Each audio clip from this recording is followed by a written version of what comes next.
calhar pegando um bocadinho naquilo que pode ser o enquadramento até de futebol profissional e naquilo que eu acho que podemos transportar daí para a parte de lifestyle da malta, eu acho que pode ser importante, e tu estando em futebol profissional sabes como é que fazem essa gestão, pode ser importante a malta de lifestyle não ligar tanto ou não querer tanto seguir algo de dietas ou de alimentação demasiado restrita e demasiado específica, mas sim ter um ambiente que a rodeia que seja propício a bons hábitos alimentares, ou seja, em casa e malta que rodeia puxar para esse lado de comer de forma saudável e comer de forma inteligente e estarmos um pouco mais livres, digamos assim, em termos de escolhas, porque escolhendo mais para um lado ou escolhendo mais para o outro, as escolhas vão ser boas e vão ser saudáveis, digamos assim.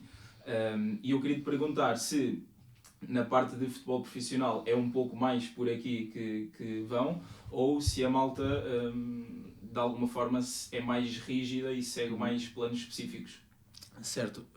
No contexto de futebol profissional, isto diferirá provavelmente entre equipas, entre abordagens de colegas nutricionistas, mas normalmente, e aquilo que faz sentido a meu ver, é incidir principalmente nesta parte da promoção da literacia alimentar e nutricional. Ou seja, cria-se uma base. E isto é válido para os jogadores de futebol, como é válido para as pessoas que mais lifestyle, como tu falaste, usando das tuas palavras, porque são pessoas, ambos são seres humanos, e portanto, quanto mais munido de literacia um indivíduo está, melhor ele se vai saber adequar ao contexto em que está. Melhor ele vai saber fazer as suas escolhas alimentares, quer em termos da escolha propriamente dita, o alimento X, Y ou Z, quer até em termos de quantidades, ao contexto em que está e às demandas que ele impõe. Por exemplo, um jogador de futebol, se vai ter um jogo amanhã, o ele saber claramente que tem que fazer um bom carb loading, ou seja, em português, uma boa supercompensação com hidratos de carbono, é determinante. E eu, enquanto nutricionista, num contexto de futebol, e todos os meus colegas concordarão comigo, vamos estar muito contentes se um jogador nosso tiver esta noção e ele próprio, de uma forma autónoma, já o fizer, né? Já o fizer. Então, mas diz-me uma coisa, mesmo, e se calhar transportando um bocadinho mais, se calhar não, transportando um bocadinho mais para a tua realidade profissional em termos de futebol, etc. Hoje em dia, com épocas tão desgastantes, tão intensas, com jogos tão frequentes, existe ainda esse carb loading, ou seja, existe uma necessidade de ok, vamos sim fazer estes 2 ou 3 dias a comer um bocadinho mais, ou este dia anterior a comer um bocadinho mais, porque de repente se eles estão a jogar tipo 3 em 3 dias, estão quase, né? É uma boa, excelente questão.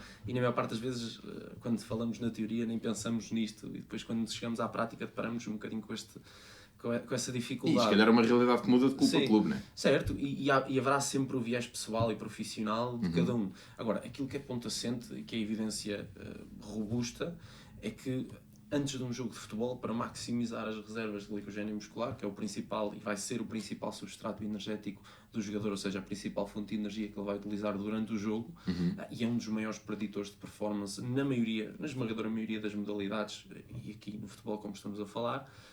Para isso, tem que haver uma supercompensação no dia antes. A não ser que seja um indivíduo que todos os dias já tem um consumo de hidratos de carbono muito alto, tu não vais supercompensar nada porque a ingestão dele já é muito alta. Certo. Mas, regra geral, o consumo durante a semana dos jogadores acaba por ser mais moderado, assim como das pessoas. É como, sei lá, pessoas que de uma forma mais recreativa vão fazer uma prova de trail, vão fazer uma corrida de 10 km. Sim, já sabem que vão comer um bocadinho mais. Exatamente, ou seja, uma coisa é o dia-a-dia, o meu dia alimentar normal do dia-a-dia, outra coisa é o meu dia alimentar do dia antes da prova. Certo. E para um jogo de futebol eu diria que um dia chega bem para fazer essa supercompensação. Okay. Eu sinto que, ou seja, pegando nesse exemplo de quando vamos ter uma prova ou um jogo, haver uma supercompensação, neste caso de hidrato, aquilo que eu sinto é que normalmente, e pegando ou fazendo a transferência para a malta de lifestyle, há um pouco esse pensamento, mas de uma forma errada. Ou seja, há muitas vezes a ideia de eu agora já fui treinar, já posso comer isto. E ou seja, ser se calhar uma ideia até correta lá na base de como eu gastei mais, posso até dar um pouco mais de compensação. Mas a luta nunca é justa, não é? Primeiro, a luta nunca é justa, depois a questão do... ou seja, o escolher o alimento pode não ser o alimento mais interessante, e é mais visto como uma compensação emocional do que propriamente sem dúvida. nutricional. Não, eu acho muito, isto abre aqui imagem para se fazer aqui um paralelo com outros pontos que eu acho relevantes. Eu acho muito que há a cultura, e digam-me vocês se concordam com isto ou não, de aquela ideia de olhar para o exercício, seja ele qual for, mas como uma forma de gastar calorias para poder comer mais e aquilo que se quer. E eu diria até que isso é a coisa menos interessante que o exercício nos tem a oferecer, né? Antes disso vem uma série de adaptações metabólicas, fisiológicas, que conduzem a melhorias de saúde e de bem-estar, ponto. E portanto essa é talvez a última coisa de interessante que o exercício tem a oferecer. Questão ou seja, as calorias que gastas em exercício em compensação ou em comparação com aquilo que depois tu queres comer é uma diferença. Exatamente, e a maioria das pessoas normalmente tende a subestimar em larga escala o gasto energético, calórico que têm em treino. E depois com esta questão toda das redes sociais e todos nós tentamos cultivar-nos e por momentos até achamos que somos atletas, isso é fixe, claro está, né? Por isso motiva, mas muitas das vezes somos levados a acreditar que temos que fazer um pré-treino super carregado, aumentar muito o consumo de hidratos de carbono, quando vamos fazer um treino de 1h15, 1h30 no ginásio, com 1 minuto e meio de descanso entre séries, em que o gasto calórico, se for mais que 200 calorias, já é uma loucura.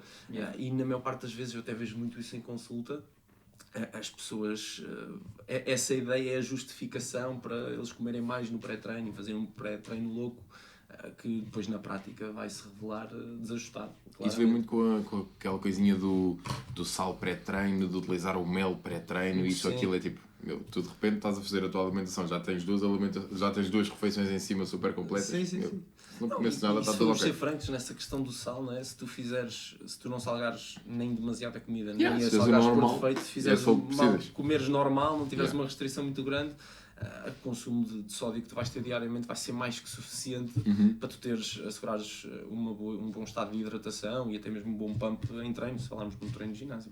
Sem dúvida. A malta preocupa-se normalmente muito com o pormenor e vem muito daquilo que nós vemos e ouvimos nas redes, no YouTube, mas depois na prática não tem tanto impacto assim e voltamos àquela velha máxima de que o básico e o simples acabam por ser aquilo que funciona mais e melhor. Imagina, pegando aí um bocadinho essa ideia de não irmos demasiado ao pormenor e pegando, por exemplo, num indivíduo que seja saudável, ou seja, em termos de percentagem de massa gorda, massa muscular completamente saudável, que seja minimamente ativo, que faça os seus treinos, que coma razoavelmente saudável, se ele mesmo assim quiser melhorar a sua composição corporal, tendo em conta que é uma pessoa que está a conseguir ali manter razoavelmente o seu peso, mantém sempre ali a sua atividade, podemos afirmar que o treino é que vai ser mais determinante do que, ou seja, não é mais determinante do que a alimentação, mas o fator mesmo determinante, tendo em conta que a alimentação um pouco mais acima ou um pouco mais abaixo vai andar sempre a bater ali no que deve. Excelente questão. Olha, eu acho que isso é um valente depende. E digo-te depende e não vou ficar por aqui, vou-te explicar o porquê de dizer depende, porque às vezes há um bocadinho esse vício, não é? Depende e fica pronto. Mas isso depende. Tu podes ter aqui as duas vias. Primeiro, se calhar, temos que olhar para o tipo de exercício que tu fazes, não é?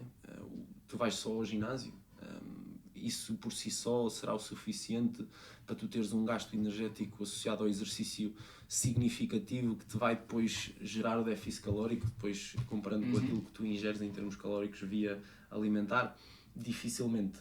Portanto, aí, claro que se calhar tentares aumentar as calorias gastas em exercício, sei lá, fazendo um cardio, dando caminhadas ou fazendo cardio num ergonter, na passadeira, e isso para além do treino de musculação, isso vai ser uma forma de tu conseguires ter um gasto calórico maior e depois para gerares o mesmo déficit calórico não precisas de restringir tanto na vertente alimentar. Agora, tu se quiseres, se me dizes, mas não, eu gosto mesmo de comer sempre muito bem, para mim é muito difícil, há sempre essa opção de tu aumentares significativamente o volume de treino a ponto de teres esse gasto calórico maior.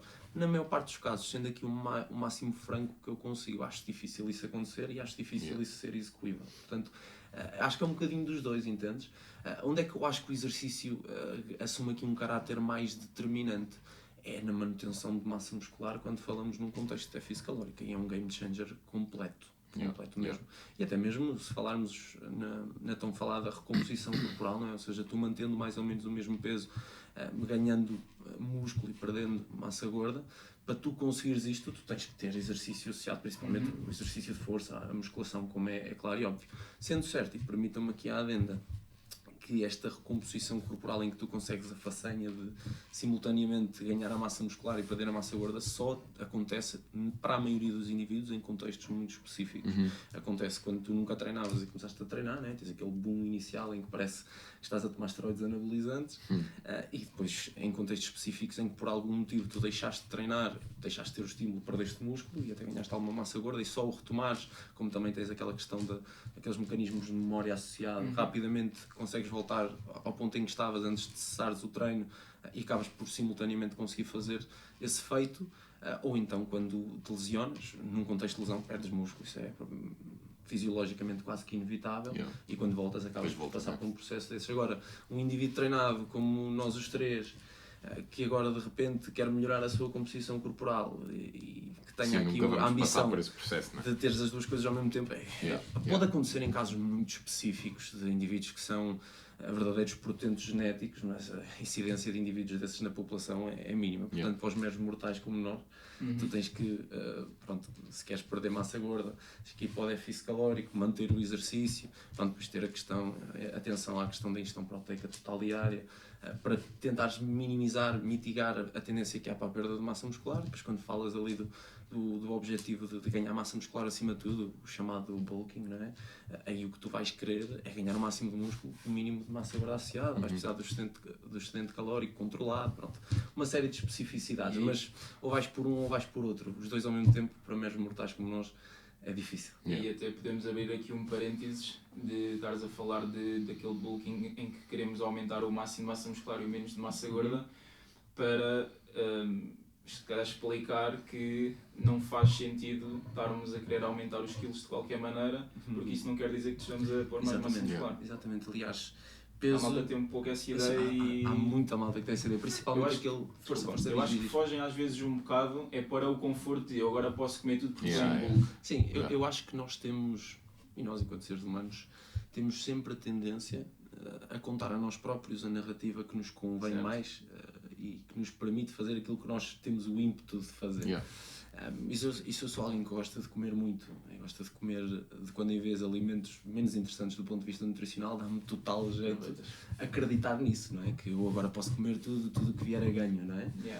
E claro que não é assim. E voltando à questão do peso, o peso ao fim e ao cabo acaba por ser metade da história ou até menos que isso. Tu podes ter dois indivíduos exatamente com o mesmo peso, com a mesma altura, índices de massa corporal exatamente iguais, com composições corporais completamente com preços diferentes, distintas. com capacidades diferentes. Quando é que essa dinâmica do quanto mais peso eu ganhar melhor tende a acontecer mais? É naqueles indivíduos que tendencialmente já são mais magrinhos, os chamados hard gainers, que é verdade que acabam por beneficiar ou parecem beneficiar de um excedente calórico maior que as pessoas com um perfil diferente, mas ainda assim não é quanto mais melhor. E daí ser tão importante nestes contextos, e não estou aqui todo a tentar puxar a brasa à minha sardinha, haver um acompanhamento nutricional neste tipo de casos. Porque quando tu te geres a ti próprio de forma autónoma, claro que a autonomia é muito importante, mas ficas um bocadinho mais à mercê destas narrativas que te podem... Porque aí, eu sinto que aí é que literalmente um treinador, um nutricionista, alguém que comanda o caminho é que consegue ganhar a real vantagem, quando tu tiras a emoção do indivíduo, ou seja, porque eu se me estou a gerir a mim mesmo e passo por, sei lá, eu acho que isto é muito fácil perceber, por exemplo, se levamos um cut um bocadinho mais além ou um bocadinho naquelas semanas finais de cut em que é tudo muito mais exigente, de repente nós somos muito mais emocionais e é muito mais fácil tu dizeres que se calhar o cut já está bom, ou se calhar não precisas ir tão lá abaixo, ou se calhar... E a partir daqui começas a facilitar um bocadinho o processo quando não o deverias estar a facilitar. Seja alguém imparcial que esteja a ver de fora. Sem dúvida. Olha, e aqui dou-te a minha experiência pessoal. Eu sou nutricionista, não é? Como vocês sabem, acompanho ainda bastantes pessoas que passam por este tipo de processos. Claro que não trabalho só com isto, trabalho para promoção de performance também, depende do objetivo do indivíduo. mas também faço o mesmo comigo. Certo. Gosto de treinar, gosto também de ter períodos em que viso mais o ganho de massa muscular, períodos em que priorizo mais a perda de massa gorda, para, numa janela temporal mais longa, conseguir optimizações claras e significativas da composição corporal. Yeah. E eu próprio sinto isso comigo mesmo, ou seja, quando, nesse preciso ponto em que tu estás a falar, em que tu já estás ali numa fase mais adiantada da restrição calórica, em que vais ter dias em que vais estar mais flat, ou seja, mais vazio, com aquele aspecto mais frouxo, até estás bastante seco, mas como tens um consumo baixo de hidratos de carbono, o músculo está mais vazio. Tu vais-te ver ao espelho, como a tua preocupação em grande parte é estética, a tendência é que tu te vejas sempre pior do que tu realmente estás, e olhas e pensas, também... preciso muito de comer. Tenho que comer. Não, eu se calhar tenho que aumentar. E até mesmo eu, que sou nutricionista e acompanho muita gente neste tipo de processos, vacilo comigo mesmo. Claro. E é uma coisa que eu tenho vindo a conseguir ganhar ao longo dos anos, é morder a língua e pensar, não, confia no processo, tu sabes o que estás a fazer, mantém-te no processo. E realmente é uma diferença grande, porque tens sempre essa tendência. E depois isto entra num ciclo vicioso, e depois é um loop de feedback. O que é que acontece quando estás nessa situação? E diz-me se concordas ou discordas. Mas tu tens essa ideia, tenho que comer mais, e até cedes assim, e comes mais, 2 dias a comer mais, aumentas o volume de hidratos e consequentemente o volume calórico total. Vais-te ver ao espelho e pensas, epá, já não estou seco. Agora voltas sempre para trás. Agora tenho que cortar. Claro. Tu entras aqui nesta montanha russa e tu deixas de evoluir porque estás sempre a sabotar-te ao longo do processo. E eu sinto que isso é claramente o maior erro, ou seja, não neste cenário em específico, porque isto é algo muito mais específico para uma amostra muito mais reduzida das pessoas que estão no contexto de treino ou assim. Mas eu sinto que estarem sempre neste ioiô é o maior erro de toda a gente. Ou seja, seja qualquer que for o objetivo naquele momento, seja bulk, seja um cut, seja melhorar determinada capacidade física, é a falta de capacidade de conseguirem ficar ali tanto tempo ou um bocadinho mais tempo do que aquele que querem a fazer determinada tarefa, é o que depois faz com que, se calhar agora tenho que mudar a estratégia. Não, a outra é que estava bem. Não, ok, agora vamos alterar um bocadinho. Por isto é que nós acreditamos tanto que termos alguém a comandar determinado processo, determinado caminho, é o melhor. Porque tu até... E tu certamente tens pacientes que se calhar até são nutricionistas também, ou são da área desportiva, que precisam de ti na mesma, tal como eu, por exemplo, tenho o meu treinador, tal como ele também já teve, tal como nós temos alunos que fazem parte da área também, porque isto não mete em nada em causa o conhecimento que cada um deles tem. Simplesmente todos nós somos seres humanos, temos uma parte emocional que precisamos deste mesmo acompanhamento para ficarmos fiéis ao ponto. Estamos à mercê de nós próprios. E das nossas tormentas e dos nossos dias menos bons, e isso sabota. Eu próprio, por longos períodos, fui acompanhado por outros nutricionistas e foi das melhores decisões que eu tomei. De momento não estou a ser, mas por longos períodos fui. E é libertador, sabes? Tiras um peso de cima de ti, porque não estás sempre à volta daquilo. É menos o aluno mais chato, não é? Sim, é verdade. É verdade, literalmente. Então imagina, pegando aqui um bocadinho nesta parte emocional e em perceber que muita gente, ou mesmo grande parte das pessoas, come de forma emocional, e por aí ser esse erro de não conseguir se calhar atingir um objetivo que tinham, ou mesmo às vezes deixarem que isso seja um objetivo. A minha questão, que é um pouco a minha luta, que não é bem a minha parte, mas que é uma luta que eu tenho com os meus alunos para eles terem o acompanhamento que devem ter e conseguirem gerir esta parte, é o quão pesado é a gestão de stress e a parte do sono em as pessoas conseguirem que o cérebro, neste caso, seja claro nisso e não seja tão emocional. É uma excelente questão. Porque imagina, por mais que eu te diga que não deves comer isto, aquilo é mais inteligente. Se o teu cérebro está sempre a puxar para ali, se o teu dia é estressante, se tu emocionalmente já estás mais débil, digamos assim, porque o teu sono não é tão bom, estás menos resistente a prazeres imediatos, etc., a tentações. Por mais que eu diga que isto é mais interessante que aquilo, o teu cérebro não te deixa. Concordo contigo. Eu até estava aqui a pensar na forma como te havia de articular melhor aqui a minha resposta, mas tu tocaste no ponto. As pessoas são pessoas, não são máquinas. Têm dias melhores, têm dias piores, noites em que dormem mais, noites em que dormem menos. Um paralelo aqui, sabemos de uma forma bastante clara, aqui do ponto de vista da ciência, que uma pior higiene de sono está associada, por exemplo, entre outras coisas que não são positivas, a uma maior incidência de cravings. E não ceder a um craving quando ele bate é muito difícil. Yeah. E a forma como tu lidas com o craving e consegues resistir ou não também variará de indivíduo para indivíduo. Tem variabilidade interindividual, portanto... Desculpa interromper, é genético? Ou tem tem uma parte, sim, okay. sim. Não é tudo determinado por aí, mas tem Ou seja, uma a minha parte. questão se dá para trabalhar esse músculo de resistir a um craving? Claro, ou seja, a questão do teu mindset, a forma como tu encaras o prazer momentâneo, isto depois tem transfer para outras áreas da tua vida. Isso é um bocado como tudo, ou seja, em termos de, se calhar tinhas lá esse bocadinho de genética, mas a tua experiência ao longo da vida te foi puxando mais para esse lado. Ou seja, eu geneticamente posso ser mais débil nessa questão, mas a minha experiência de vida, a minha família, o meu ambiente em casa, etc., me ir moldando de uma certa Estaremos forma. redondamente É tipo enganados o filho do Ronaldo, né? se acharmos que a genética vai ditar tudo. Nós temos milhares de polimorfismos genéticos que nos dão predisposições maiores para um determinado tipo de comportamento ou para outro, nas diversas áreas da nossa vida, e nós não estamos 100% reféns disso. Se assim fosse, nem haveria livre-arbítrio, não é? Portanto, claro que a genética é uma parte importante, mas depois temos o ambiente. Qual é que tem um peso maior em termos percentuais? Será muito difícil de se dizer, mas os dois são variáveis na equação. E claro que tu podes ter menos facilidade individual para uma determinada coisa, mas o ambiente que te rodeia, onde tu cresceste, aquele que tu escolhes para te rodear, o tipo de comportamentos que tu escolhes exercitar diariamente, depois também vão ter um impacto na forma como tu lidas com este tipo de questões, claramente. Mas pronto, voltando ao ponto em que estávamos, lidar com craving é muito difícil, e por mais que tu consigas ser forte e trabalhar-te, como estávamos a falar ainda agora, para não ceder, vão haver dias em que tu vais ceder, ponto. Okay?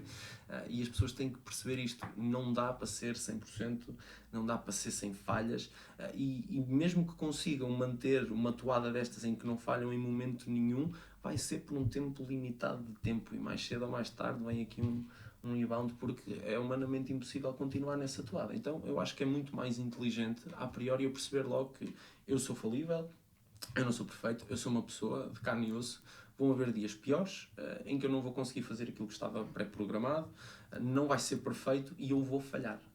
O que depois vai determinar se eu consigo ter resultados no médio e longo prazo e sustentá-los ao longo do tempo é a forma como eu lido com isto. E neste sentido, se calhar, quando se define um plano alimentar, garantir que ele não é monótono, ou seja, que não tem um grupo de alimentos à disposição restrito, que tem alguma variabilidade, que de quando em vez de uma forma controlada e pensada com inteligência, há aqui a permissão para uma alimentação, para uma refeição com alimentos menos interessantes do ponto de vista nutricional, a chamada refeição livre, não é? E ir ao encontro dos gostos, das preferências, da rotina, os horários do indivíduo é fundamental para que nós consigamos minimizar esta probabilidade de dar asneira, da pessoa falhar. E depois munir a pessoa do conhecimento e da noção de que quando falhar está tudo bem. Falhei agora, tenho é que saber como me gerir daqui para a frente. Porque amanhã é um novo dia. Estava planeado. Exatamente. Por muito que não soubéssemos quando é que iria acontecer, sabíamos que iria acontecer. Tu já sabes. E tu nunca podes orientar ninguém pensando que ela vai ser um robô e vai fazer 100% daquilo que tu lhe estás a dizer 100% do tempo. Isso é uma utopia completa. E o que importa mesmo é a pessoa no dia seguinte saber que é um novo dia, uma nova oportunidade para fazer as coisas melhor, e falhei agora, acerto a seguir. Ou eu sei que no domingo vou ter aqui um grande estrago do ponto de vista nutricional, se calhar hoje sábado treino um bocadinho mais do que treinaria, ou se não ia treinar até faço aqui um treino, até é bom porque emocionalmente é positivo e dá uma sensação de bem-estar. Se calhar no jantar de sábado, se calhar até me apetecia comer um gelado no fim, se calhar não vou, ou se calhar até reduzo um bocadinho o teor de hidratos de carbono nas refeições principais no sábado, já ganho um bocadinho de budget para domingo. E há aqui múltiplas gestões possíveis para serem aplicadas. Mas é aqui que entra a parte daquela literacia que falávamos no início, né? Das pessoas estarem munidas deste conhecimento para se conseguirem gerir da melhor forma, de acordo com aquilo que vai acontecendo e de acordo com as dificuldades e os obstáculos que se nos vão impondo no caminho. Vai de encontro ao que nós falamos no último vídeo, que é como é que nós conseguimos, enquanto treinadores, nutris, etc., dar ferramentas às pessoas para elas realmente saberem lidar com os problemas que não são problemas, com o que vai acontecendo no dia-a-dia. Que é normal. Exatamente. Que elas encaram como problemas. Exatamente. Imagina, eu queria te perguntar aqui concordas comigo, acredito que sim, na minha abordagem, muitas vezes com esse tipo de alunos, que é pegando em alguém que quer emagrecer, vamos imaginar, e em que ali um ou outro dia que se excedeu, não controlou, ou que foi um dia mau em que saiu daquilo que é suposto acontecer. A longo prazo é muito mais importante e é muito mais benéfico que a pessoa aprenda a no dia a seguir voltar ao que é normal, ou que a pessoa comece a entrar naquelas compensações do tipo ontem estraguei-me, hoje vou compensar. Porque isto a nível mental não vai fazer com que aconteça muito mais vezes o estragar-me, porque começa a pensar de eu posso compensar. E estás sempre atrás do prejuízo. E basicamente, mentalmente é mais desmotivante, estás sempre atrás disso. Sem dúvida. Eu acho que tocaste no ponto, é olhar para o dia seguinte como uma forma de voltar à minha rotina e voltar a fazer as coisas bem como elas estavam pré-definidas ou pré-programadas para eu fazer. Com consciência tranquila, sabendo que o que aconteceu ontem era melhor se não tivesse acontecido, claro está, mas mais cedo ou mais tarde ia acontecer e está tudo bem e hoje eu vou fazer as coisas bem. E claro que quando eu há bocado falava em compensações, que não se pense que é isso que se deve fazer, está sempre a compensar. Até te dou aqui uma opinião mais pessoal, que talvez um viés mais pessoal enquanto nutricionista. Eu acho que faz mais sentido do ponto de vista desta gestão e para não se correr tanto o risco de se cair nesse loop, de pensar nestas compensações a priori e não depois, entendes? Porque é muito mais interessante tu ganhares budget para depois te permitires do que fizeste a asneira e agora estás aqui a restringir-te demasiado para tentar compensar, porque depois aí a tendência na maior parte dos casos é que as pessoas até se restringam por excesso. Certo. Por excesso. E acho que é sempre mais interessante ganhar esse budget por via do exercício do que propriamente por via de uma restrição. E depois é também muito importante, permitam-me aqui também esta adenda, este parênteses, é também muito importante que a pessoa saiba quais são aqui as prioridades, sabe? Hierarquizar prioridades, ou seja, eu vou tentar ganhar, conter-me aqui um bocadinho mais para ganhar um budget calórico para depois poder comer um bocadinho mais. Uma coisa da qual eu nunca posso abdicar é da ingestão proteica que tenho que lá estar. Okay? É saber também fazer esta gestão e fazer estas escolhas. Isto é também muito importante mesmo, não é só comer menos, porque as pessoas também têm essa ideia, não é? Não vou comer. E às vezes sai pior a emenda que o soneto, claramente. Deixa-me, não em jeito de conclusão, mas de alguma maneira para tentarmos fechar aqui o círculo da maneira que iniciámos. Estamos em altura de Mundial, estamos em altura ou um Mundial que se vai realizar num sítio não muito diferente, mas diferente daquilo que nós estamos acostumados, pelo menos cá em Portugal. O que é que seriam, enquanto Guilherme nutricionista de uma equipa cá profissional, ajustes que tu farias para a mesma equipa, tendo em conta que estás num ambiente completamente diferente em termos atmosféricos, em termos de horários, tudo isso, o que é que muda? Ou muda alguma coisa, não muda nada, é uma questão de tempo? O que irá mudar é mais aqui, serão aqui pequenos detalhes, porque em boa verdade eu acho que isto não tem tanta graça. Mas o básico, o basilar, aquilo que a ciência mostra ser o primordial e o prioritário, continua a ser a mesma coisa com 15 graus Celsius ou com 38, 40, com uma percentagem maior ou menor de umidade. Certo. Okay? Eu quero que o meu atleta comece o jogo com as reservas de glicogênio muscular maximizadas, no estado de hidratação, entenda-se um estado ótimo de hidratação, e que o consiga manter pelo máximo de tempo possível durante o jogo. Claro que é inevitável que a desidratação não aconteça, mas tentar minimizá-la ao máximo e combatê-la à medida que ela vai surgindo. Isto é prioridade do nutricionista neste contexto, seja no ciclo polar ártico, seja no Médio Oriente. Okay? Claro que depois as estratégias que tu vais ter que aplicar, a forma como as vais aplicar, terá que variar um bocadinho em função do contexto. Claro que se o jogador está a jogar com mais calor, não é? Vai perder mais água pela sudorese, principalmente, vai suar mais, as necessidades hídricas antes e principalmente durante o exercício vão aumentar, como é claro e óbvio. Dir-te-ia que na parte dos hidratos de carbono é tudo mais ou menos igual, se calhar optares por alimentos que acabem por saber melhor neste contexto, algo mais fresco, por exemplo, até porque depois há aí outras estratégias interessantes, não sei se vocês ouviram falar, estratégias de cooling, em que tu consegues arrefecer um bocadinho a temperatura sem teres que estar em contacto com algo necessariamente frio, por exemplo o mentol parece funcionar de uma forma interessante aqui, um pequeno exemplo, sem estar a alugar mas era exatamente aqui. por aí que eu gostava de entrar. Mas tens estratégias deste género, ou seja, tens o principal e depois tens pequenas estratégias que parecem ajudar. Essas estratégias de cooling podem ser interessantes aqui, por exemplo, mascar uma pastilha elástica de mentol com um sabor a mentol forte, por exemplo, aqueles halls, sabes?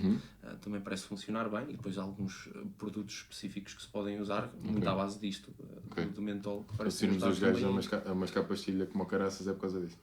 Sim, e também pode ser por outros motivos. Por exemplo, utiliza-se muito, isto acontece mais no meio do futebol, mas isto está disponível para todas as modalidades, pastilhas de cafeína, por exemplo, que têm uma absorção da cafeína um bocadinho mais rápida do que a cápsula, por exemplo.